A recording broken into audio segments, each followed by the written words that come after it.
Il pomeriggio di venerdì 5 novembre, 14:32 minuti in questo momento, quindi abbiamo 2 minuti in ritardo. Chiedo venia, anche perché so che molti di voi stanno aspettando da diverso tempo per questa live che vi avevamo promesso qua in diretta su LinkedIn e sugli altri social di Radical HR, perché è una live per la community HR italiana molto importante, devo dire decisamente rilevante, perché andiamo a trattare il tema dei temi agile, in particolare agile HR.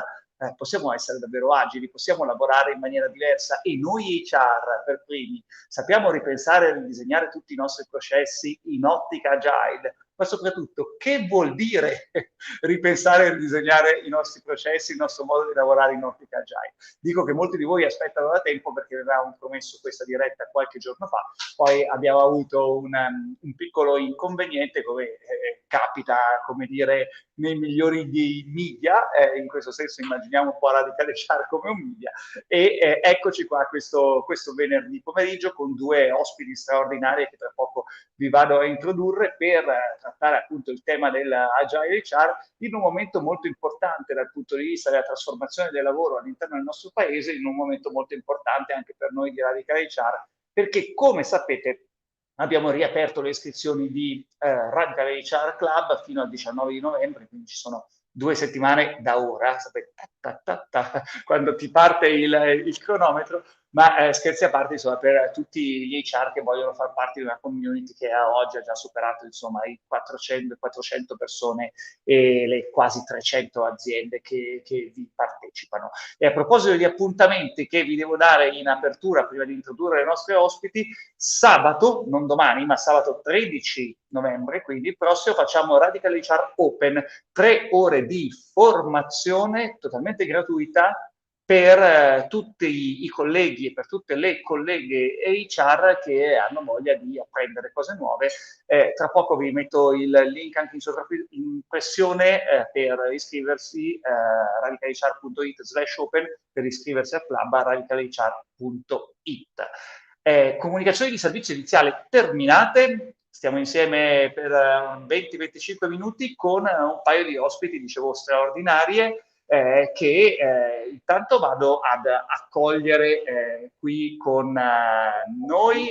Pia-Maria Thorén e Tamara Molinas. Passo in inglese da questo momento in avanti e switch to English. Pia, Maria and Tamara, I'm very happy to have you here. First question, how are you today? Yes, we are. I am very fine. And I think Tamara is also, of course. Yes, we are fantastic. I'm on the west coast of Sweden. And I'm in the place where we invented the Agile People Manifesto, which is amazing. It's almost 3 years ago now, or Wow. at least 2.5. Yes. And you were exactly in the same place, in the same position, on the same seat that now? We were actually here physically. It was before COVID, right? So Tamara was here with me, and with 18 other people, we created Agile People Manifesto live, in real life. This is a term that we don't hear so much nowadays. But that's great. And what about you, Tamara? How are you? Hi, everyone. I'm doing very well, thank you. I'm in Amsterdam today, and looking forward to have this discussion indeed, because last time, unfortunately, for technical reason, we had to postpone it. So thank you, everyone, for joining the live again. And we are excited. That's great. And so west coast of Sweden, Amsterdam and Milano, connected to all of you that probably are in different places around Italy, to talk about Agile HR with two of the most important experts in Europe, Pia-Maria Thorén, co-creator of the Agile HR Manifesto, and Tamara Molinas, formerly head of the recruiting at Booking.com, from Italy, from Sardinia, to say the truth. But we speak English today. And so the first question and the first point I want to address with you is that, after the course Leading Agile Transformation that we released last week in Radical HR Club, so specifically course on these topics. Now we talk, on LinkedIn of Agile HR. Pia-Maria, you anticipate to us where everything began. And Tamara, you were in the same place, so in the west coast of Sweden, exactly 3 years ago. But could you please briefly introduce yourselves and explaining to us why you decide to approach Agile from an HR perspective? Mm-hmm. Shall I start? Tamara or Pia-Maria? Yeah, go. Okay, yeah, I will start. So why Agile HR, and why do we apply Agile to HR? Well, we experienced some problems, or let's say we saw the opportunity when we started to use Agile in IT. I was working as an IT project manager for large talent management system implementations and talent management processes all across the world with large Swedish organizations. And this was back in 2009 when I first encountered Agile and agility. I went to train myself, became an Agile master, and then I realized that there is another and a better way of working. And as we were working a lot with HR projects, and HR was always our customer, where we discussed their processes and how to implement their processes in this software product that we were configuring in the IT project.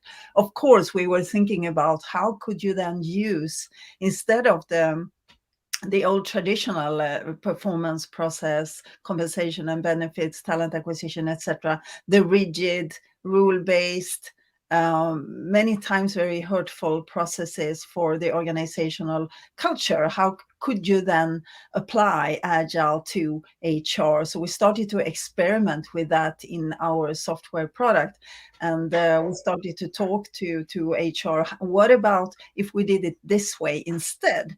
And we didn't make those detailed processes in the way that you've been doing it always, the way you are describing it to us, but we are actually doing it in a different way. And they were very, they wanted to try it out, and we started to experiment more and more. And then we also realized that there is a lot to win for organizations and for HR, of course, by doing this. And we invented an Agile HR course. The very interesting thing, Pia-Maria, is that at the end of the day, everything starts from questions, from wondering why are we doing this thing in this way and not trying something different. And it's basic. It's, the questions that we do ourselves when we are children, and then probably we forget that there are other ways to do things. And so it's very interesting how everything began. And what about you, Tamara? What do you remember of the beginning of this giant co-creation, this adventure? Yes. Yeah, well, I think, I've been, as you introduced myself, I'm of course Italian, but I've been living and working abroad for more than 15 years now.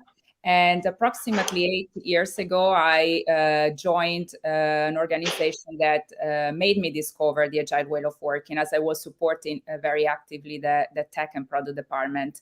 So for me, discovering the way the teams were working was really I want to say shocking, but surprisingly, because they were focusing much more on people than on software, where I'm like, but you are tech people, but you are actually caring so much about how people feel, develop, grow, learn. So for me, it's like, okay, why we don't apply these things in HR instead that we are moving the opposite, like going more in software process procedures.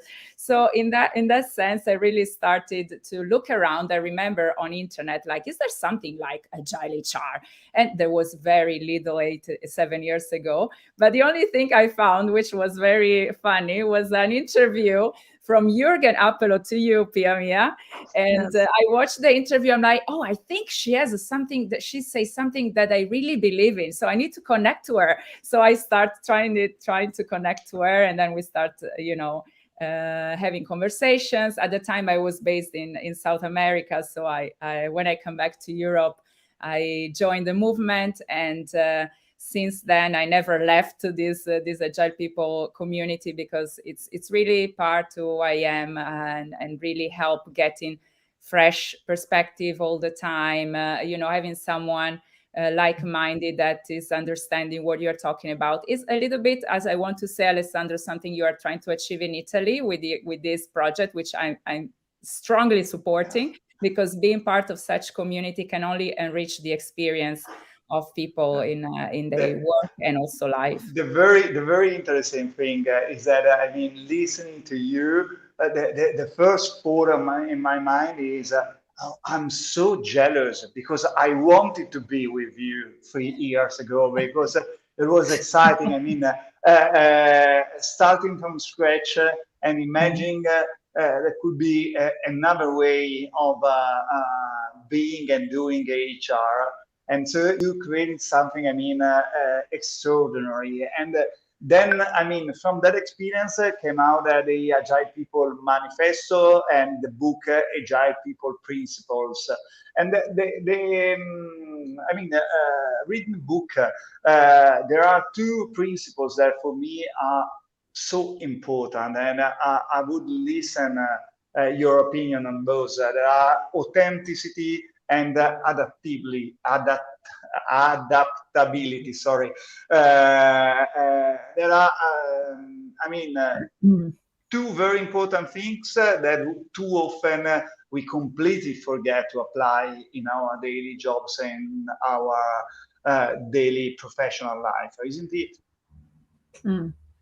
Definitely. And I wrote a chapter on authenticity in the Agile People Principles book. And for me, authenticity is very special, because my personality is very authentic. I am an authentic person by heart, let's say, from birth.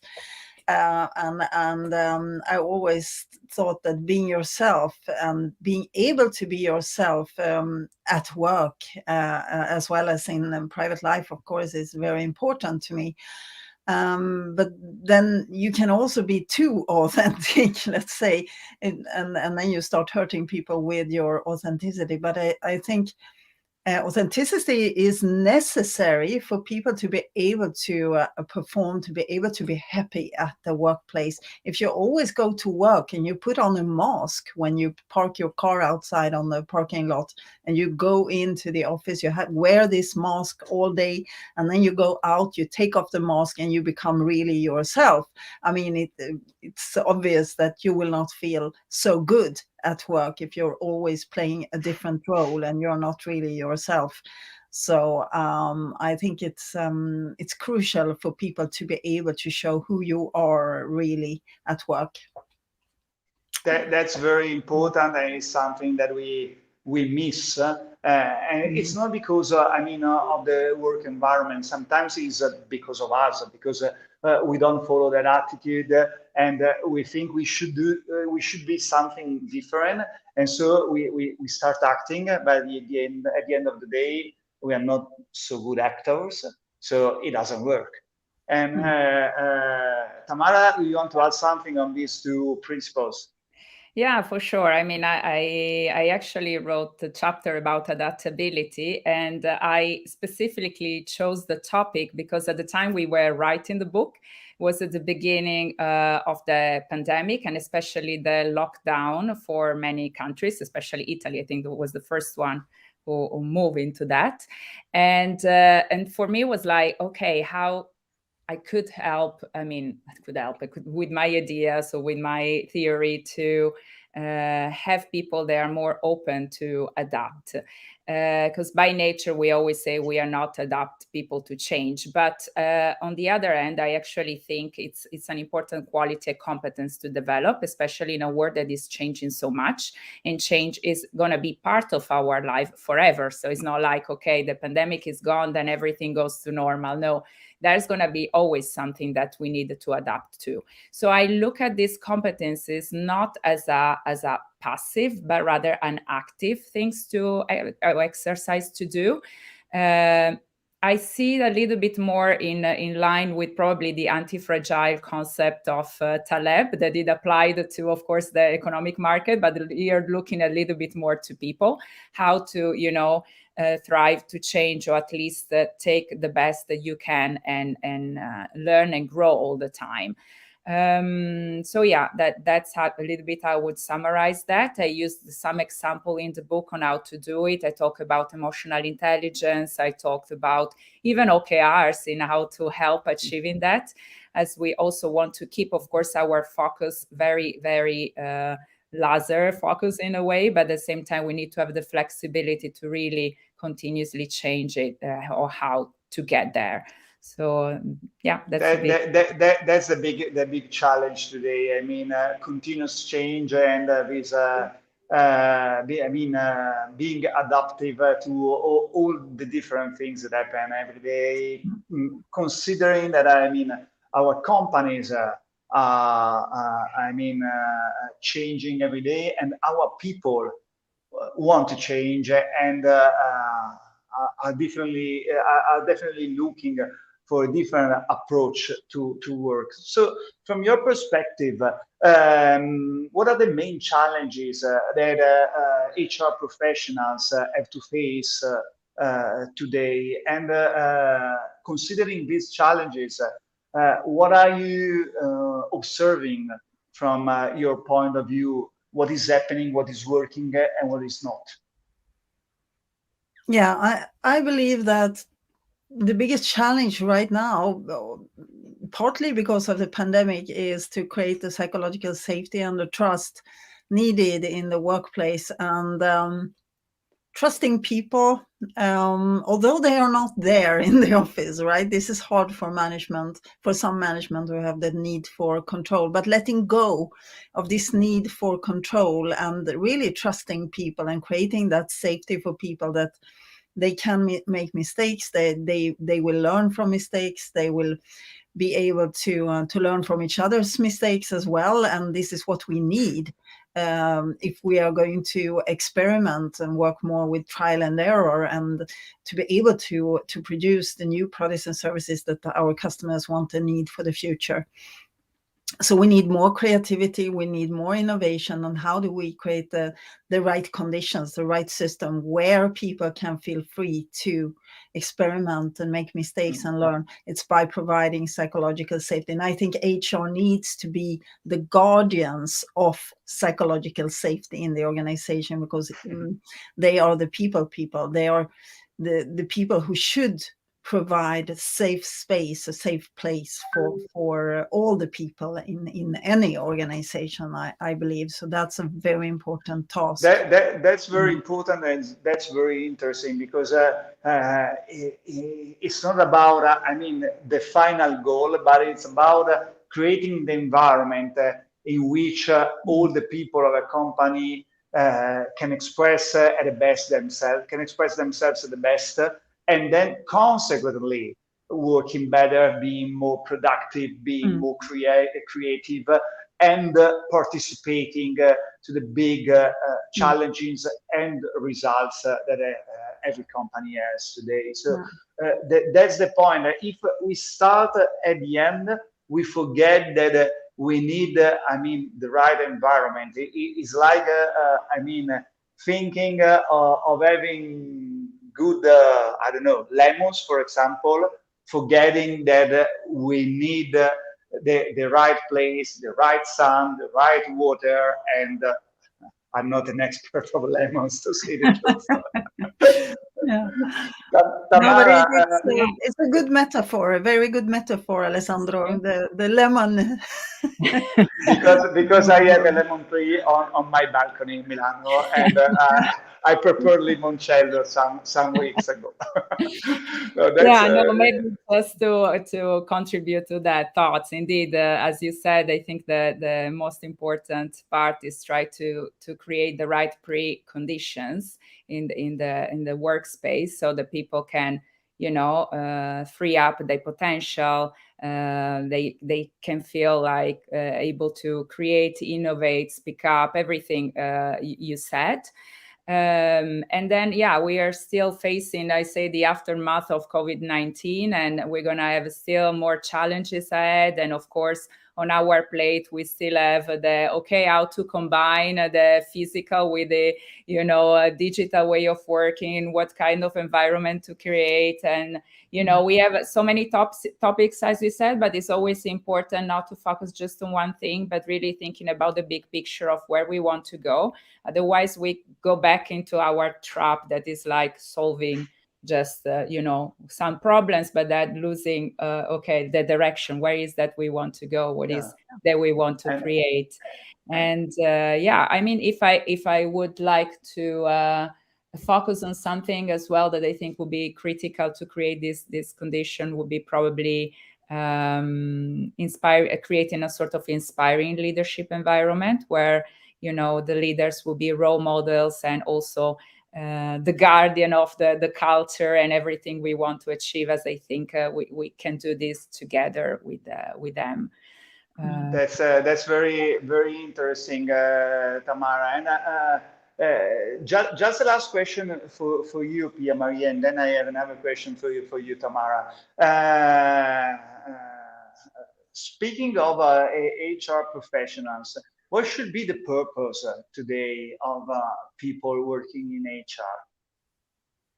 No, but it's exactly this, creating the right environment for people to thrive by changing the structures and making sure that we speak the same language with the structures that we are providing and the culture that we say we want. The values that we say we want need to go together with the structures that we are providing so that we create this whole environment where people feel that, yes, they are telling us that this is important, and they are also showing us that in the tools and methods and models and processes that they are providing, so that there is not a mismatch between the structures and the culture. So creating this whole kind of feeling that we are authentic, we are real, we are really saying what we are meaning, and we are providing you with tools that are also speaking the same language. And that is a major change in the way that companies work today with the fixed budgets, the annual fixed budgets linked to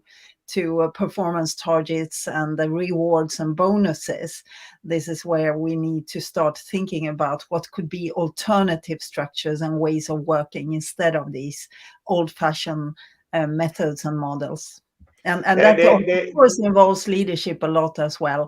And the leaders need to go first. So HR need to support the leaders to be able to change their mindset and to be able to think in a different way as well. So HR, I think, has a very, very important role. The interesting thing is that, and the important thing is that Agile is not the goal. Agile is the way to achieve these goals, because too many times at the end people say, okay, we must do Agile. No, we must use Agile to do this and this. Tamara, you said, you are Italian and you've been working for 15 years abroad. So what is your advice, 30 seconds, for the Italian HR professionals? Oh, wow, that's important. I feel okay. I think I would suggest, my Italian HR colleagues and friends to really start getting familiarized with these terms, to start adopting and learning about these principles, and then starting using them a little bit in practice, step by step. Really see, starting from something small, how you can, include something in your daily practice. They may lead to where you want to go. already the fact that you are listening to this live and you are part of this community means that there is something in you that is suggesting, okay, there are ways of doing things differently, where to start or how. Just don't be afraid. Just, try. It's an experience, and as everything that we learn new, we make mistakes. It's normal. We can fail. That's totally fine. But at least we are in all of this together, and there is a community that can, provide feedback. Okay, why didn't work? Okay, let's talk about it. That's not the end of the world. It's just, it's just a way. It's a growing journey, and and I don't think there is any other way to go ahead.